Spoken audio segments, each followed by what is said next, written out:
Эй татарым, эй син жаным. Казанда Шихап Нигъмәти шигырьләреннән торган китапны тәкъдим иттеләр. Аны Хатип Миңнегулов төзи. Башта латин графикасыннан күчерә, иҗатына аңлатма бирә. Мәскәү татар штабы ярдәме белән әлеге китап 200 данәдә нәшер ителгән. Бу басма татарлар өчен нәрсәсе белән кадерле соң? Чулпан Касыймова.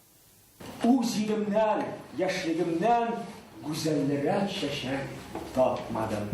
Шихап Нигъмәтинең шигырьләрендә туган ягын сагыну, аның гүзәллегенә дан җырлау. Бу табигый да, чөнки аның гомере мөхаҗирлектә үтә.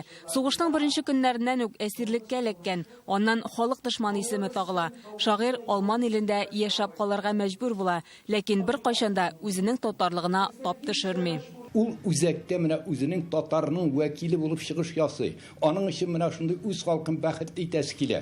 Аны ирекле итәсе, хур итәсе килә, бәхетле итеп яшәтәсе килә. Китапны Хатип Миңнегулов төзи. Аны Мюнхенда басылып чыккан шигырьләр китабы кызыксындыра. Латин графикасыннан күчереп бер сүзендә үзгәртмичә, ничек бар шулай бастырдым ди. Бүгенге кичәдә Шихап Нигъмәтинең оныгы да бар. Бабасының гомерендә 2 тапкыр гына күрә ул. Шулай да зур хөрмәт белән искә ала.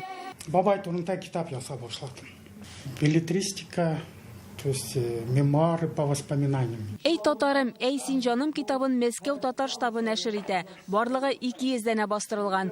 Именно бу китап бик кирәкле, бик урынлы, бик шундый максатлы безнең яшьләр өчен, штаб өчен мин үземчә шулай уйлыйм. Сезгә рәхмәт. Аны белеп күтәргәнегез өчен һәм аны белеп кызыксынып килгәнегез өчен Шихап Нигъмәтинең исеме һәм аның иҗаты һәм аның биографиясе безнең арада булырга тиеш.